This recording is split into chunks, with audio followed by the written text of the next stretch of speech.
नमस्कार, राधे राधे। सभी साथियों का स्वागत है ब्रिजू स्टडी ग्रुप पर। 2026 में जितने भी साथी बीएसटीसी की तैयारी कर रहे हैं उनके लिए आज का सेशन बहुत ही इम्पोर्टेंट रहने वाला है। आज के सेशन में राजस्थान जीके के बहुत ही महत्वपूर्ण प्रश्नों पर चर्चा करने वाले हैं। ये प्रश्न परीक्षा में हूबहू देखने को मिलने वाले हैं। दोस्तों, आज के सेशन को पूरा जरूर देखिएगा। साथ ही आप लोग कमेंट करना कि आपके कितने प्रश्न सही हो रहे हैं। चलो शुरू करते हैं। उससे पहले जो साथी हमारे चैनल पर पहली बार जुड़ रहे हैं वो चैनल को सब्सक्राइब कर लेना। सभी साथी वीडियो को लाइक करो भाई सेशन शुरू होने से पहले सभी लाइक करो और अपने दोस्तों को शेयर करो। आज का हमारा पहला प्रश्न आपकी स्क्रीन पर रहने वाला है। वो रहने वाला है दोस्तों, राजस्थान में मीठे पानी की सबसे बड़ी झील है? जयसमंद, राजसमंद, कायलाना, सिलीसेट। इसका सही आंसर रहेगा वो रहने वाला है जयसमंद झील। ऑप्शन पहला इसका सही आंसर है। जयसमंद झील को अन्य किस नाम से जाना जाता है? वो डेवर झील के नाम से जाना जाता है। इसका संबंध रहेगा वो रहने वाला है उदयपुर जिले से रहने वाला है। इन सभी फैक्टों को याद रखना। चलते हैं अगले प्रश्न की ओर। अगला प्रश्न रहेगा हमारा सही सुमेलित नहीं है। आजकल ऐसे ही प्रश्न पूछे जा रहे हैं साथियों। कौन सा इसमें सही सुमेलित नहीं है? एक तरफ नदी दे रखी है, दूसरी तरफ उनकी सहायक नदियां दे रखी हैं। लूनी नदी है, उसकी सहायक नदी है जोजड़ी। ये तो भाई सुमेलित है। बनास नदी, मैनाल, माही नदी, बाणगंगा, चंबल नदी, पार्वती। इसका सही आंसर रहेगा वो रहने वाला है माही नदी की बाणगंगा सहायक नदी नहीं है साथियों। ऑप्शन तीसरा इसका सही आंसर रहेगा। चलते हैं अगले प्रश्न की ओर। अगला प्रश्न है हमारा, राजस्थान के कौन से भाग में काली मृदा पाई जाती है? उत्तरी पूर्वी भाग, मध्यवर्ती क्षेत्र, दक्षिण अरावली क्षेत्र, दक्षिण पूर्वी भाग। इसका सही आंसर रहेगा वो रहने वाला है दक्षिण पूर्वी क्षेत्र। दोस्तों, ऑप्शन चौथा इसका सही आंसर रहेगा। चलते हैं अगले प्रश्न की ओर। अगला प्रश्न रहने वाला है हमारा, भानगढ़, बिलाली, सिराबाद श्रेणी स्थित हैं?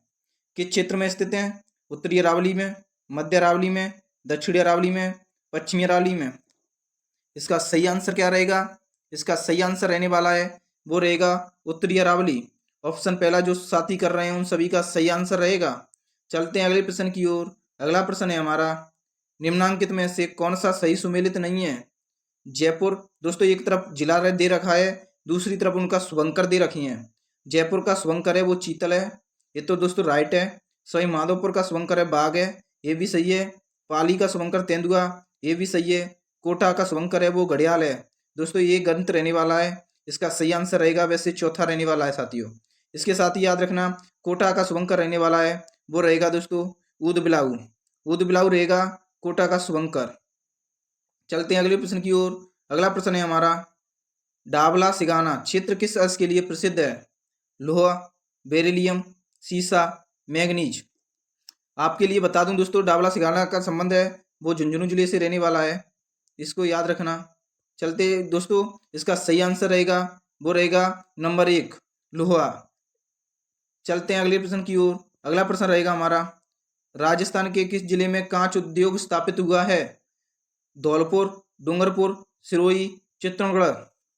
इसका सही आंसर रहेगा वो रहने वाला है धौलपुर जिला। ऑप्शन 1 इसका सही आंसर रहेगा। चलते हैं अगले प्रश्न की ओर। अगला प्रश्न है हमारा, 2011 की जनगणना के अनुसार राजस्थान राज्य में पुरुष साक्षरता दर 1.1% थी, जबकि महिला साक्षरता दर 52.12% थी। जी हाँ साथियों, सिंपल भाषा में पूछ रहा है 2011 में राजस्थान में पुरुष साक्षरता दर कितनी थी? 79.19%, 55.15%, 29.1% 11.12%। इसका सही आंसर रहेगा 79.19%। दोस्तों, ऑप्शन इसका सही आंसर रहेगा पहला।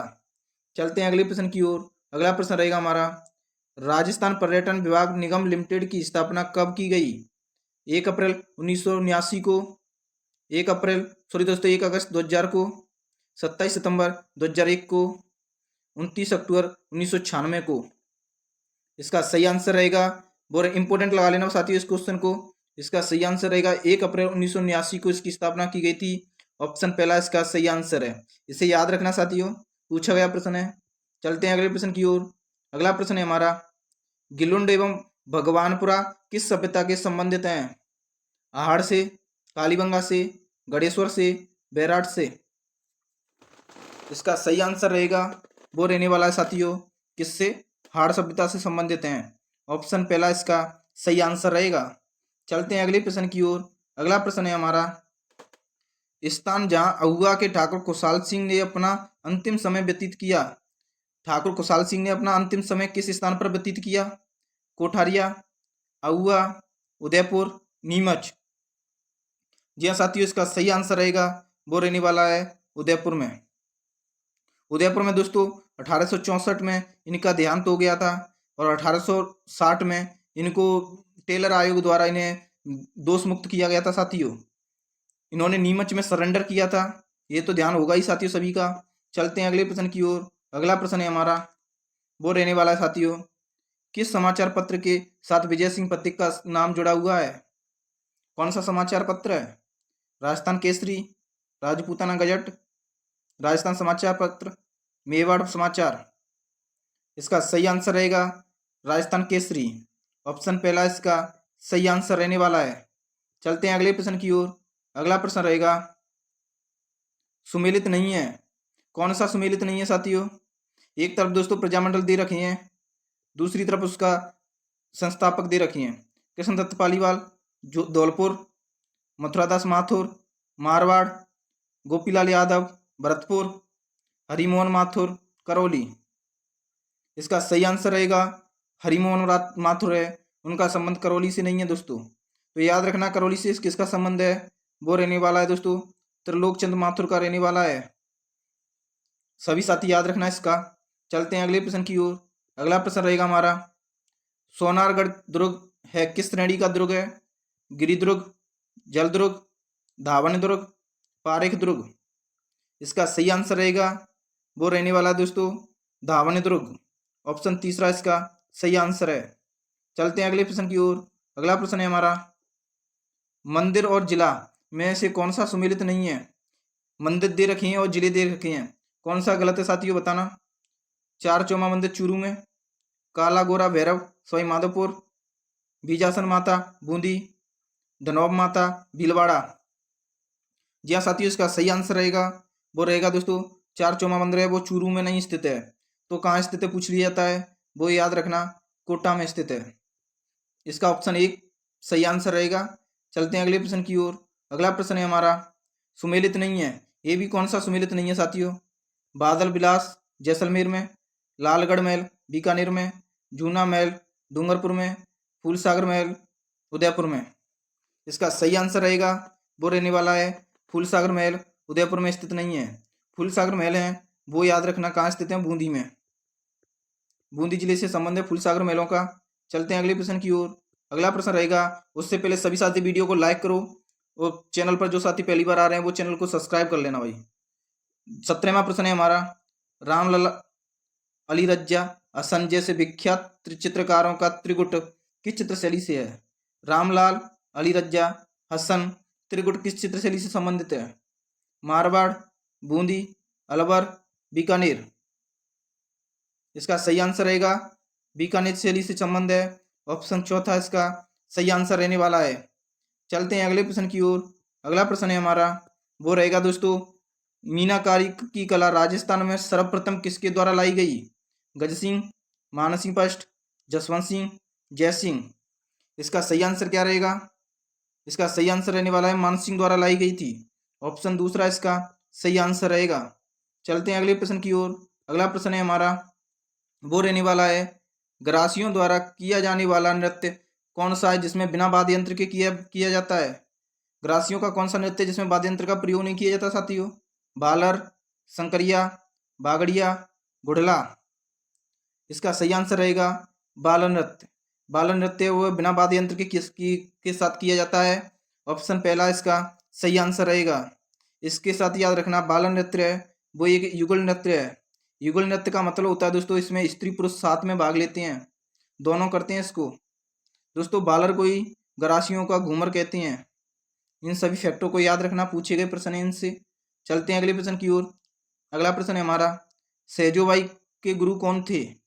लालदास, चरणदास, रामचरण, कृपाराम। सहजोबाई के गुरु रहने वाले हैं वो रहे थे साथियों चरणदास। ऑप्शन दूसरा इसका सही आंसर रहेगा। चलते हैं अगले प्रश्न की ओर। अगला प्रश्न है हमारा, सालासर बालाजी का मेला किस महीने में लगता है? बैसाख, सावन, चैत्र, कार्तिक। दोस्तों ऑप्शन के हिसाब से डिपेंड करता है। ये मेला 2 माह में लगता है, एक आश्विन माह में भी लगता है, इसको भी याद रखना। आश्विन माह में भी संबंध है इस मेले का। इसका सही आंसर रहेगा चैत्र माह। ऑप्शन तीसरा इसका सही आंसर है। चलते हैं अगले प्रश्न की ओर। अगला प्रश्न है हमारा, कंजर जनजाति द्वारा हाकिम राजा का प्याला पीकर किस बात की कसम खाई जाती है? सत्य बोलने की, अपने टोल की रक्षा करने की, दुश्मन को मारने की, सदा अविवाहित रहने की। दोस्तों हाकिम राजा का प्याला पीकर किसकी कसम खाई जाती है? वो याद रखना, सत्य बोलने की। इसकी जो कंजर जाति है वो कभी झूठ नहीं बोलती। ऑप्शन पहला इसका सही आंसर रहेगा। चलते हैं अगले प्रश्न की ओर। अगला प्रश्न है हमारा, तोराबाटी बोली है, तोराबाटी बोली किसकी बोली है? डूडाड़ी की, मेवाड़ी की, मारवाड़ी की, हाड़ौती की। तोराबाटी का संबंध रहेगा वो रहने वाला साथियों, वो रहेगा डूडाड़ी से। ऑप्शन पहला इसका सही आंसर है। चलते हैं अगले प्रश्न की ओर। अगला प्रश्न है हमारा, समराचिकहास का रचयिता कौन थे? जिनपाल, जिनेश्वर, हरिभद्र सूरी, उद्योधन सूरी। समराचिका का लेखक हैं वो रहने वाले हैं साथियों हरिभद्र सूरी। ऑप्शन तीसरा इसका सही आंसर है। कई बार प्रश्न पूछा गया है, इंपोर्टेंट लगा लेना। चलते हैं अगले प्रश्न की ओर। अगला प्रश्न है हमारा, लव स्टोरी ऑफ राजस्थान के लेखक कौन है? Arora Rai, Gayatri Devi, Lakshmi Kumari Chudawat, Sumitra Singh. Love story of Rajasthan के लेखक रहने वाले हैं वो रहने वाले हैं लक्ष्मी कुमारी चूड़ावत। ऑप्शन तीसरा इस जो साथी कर रहे हैं उन सभी का सही आंसर रहेगा। चलते हैं अगले प्रश्न की ओर। अगला प्रश्न है हमारा, निम्नलिखित में से कौन है किसको मरुभूमि की कोकिला कहा जाता है? याद रखना साथियों, मरुभूमि की कोकिला किसे कहा जाता है? गबरी देवी को, मीराबाई को, सॉरी दोस्तों मांगीबाई को, बन्नो बेगम, अल्लाह जिलाबाई। इसका सही आंसर रहेगा अल्लाह जिलाबाई को मरुभूमि की कोकिला कहा जाता है। ऑप्शन चौथा इसका सही आंसर रहेगा। दोस्तों याद रखना, राजस्थान की कोकिला किसे कहा जाता है? वो कहा जाता है गबरी देवी को राजस्थान की कोकिला कहा जाता है। इसको याद रखना, इंपॉर्टेंट है, ये भी क्वेश्चन रहने वाला है। चलते हैं अगले प्रश्न की ओर। अगला प्रश्न है हमारा, निम्नलिखित में से कौन सा मंदिर गुज्जर प्रत्यार वास्तुकला शैली का नहीं है? गुज्जर प्रत्यार काल का कौन सा मंदिर नहीं है साथियों इनमें से? क्राड़ू का सोमेश्वर मंदिर, ओसिया का सूर्य मंदिर, गोठ मंगदौड़ का दधिमती माता का मंदिर, चार चौमा का शिव मंदिर। दोस्तों इसका सही आंसर रहेगा वो रहेगा साथियों चार चौमा का शिव मंदिर है, वो गुर्जर प्रत्यारकालीन शैली से नहीं रहने वाला। ऑप्शन चौथा इसका सही आंसर रहेगा। इस मंदिर का समय रहेगा वो रहने वाला है गुप्तकालीन मंदिर है साथियों ये, इसको याद रखना। चलते हैं अगले प्रश्न की ओर। अगला प्रश्न है हमारा, जो कंपनी अधिकारी थे जिसकी 1857 की क्रांति के दौरान कोटा में हत्या की गई थी, कौन सी कंपनी अधिकारी की हत्या की गई थी? Colonel Abbott, major Burton, captain Sowers, captain McMoson. इसका सही आंसर रहेगा मेजर बर्टन की हत्या की गई थी कोटा में। ऑप्शन दूसरा इसका सही आंसर रहेगा। चलते हैं अगले प्रश्न की ओर। अगला प्रश्न है हमारा, वो रहने वाला है दोस्तों, स्वर्ण नगरी हॉल किस जैन शैली मंदिर का भाग है? नसिया मंदिर अजमेर में, रड़कपुर मंदिर रड़कपुर में, दिलवाड़ा मंदिर आबू में, नकोड़ा मंदिर बाड़मेर में। इनका संबंध रहेगा नसिया मंदिर अजमेर से। ऑप्शन पहला इसका सही आंसर है। चलते हैं अगले प्रश्न की ओर। अगला प्रश्न है हमारा, निम्नलिखित में से कौन सी डूडाड़ी की उपबोली नहीं है? डूडाड़ी की उपबोली कौन सी नहीं है? तोरावाटी, राजावाटी, नागरचोल, राठी। इसका सही आंसर रहेगा राठी बोली है वो डूडाड़ी की उपबोली नहीं रहने वाली। ऑप्शन चौथा इसका सही आंसर है। डूडाड़ी को दोस्तों अहिरवाटी के नाम से भी जाना जाता है। दोस्तों वीडियो अच्छी लगे तो वीडियो को लाइक शेयर जरूर करो भाई। जो साथी पहली बार जुड़ रहे हैं वो चैनल को सब्सक्राइब करो, वीडियो को लाइक सभी साथी कर देना भाई, बहुत मेहनत लगती है वीडियो में। थैंक यू दोस्तों, मिलते हैं अगली वीडियो में, तब तक के लिए जय हिंद जय भारत।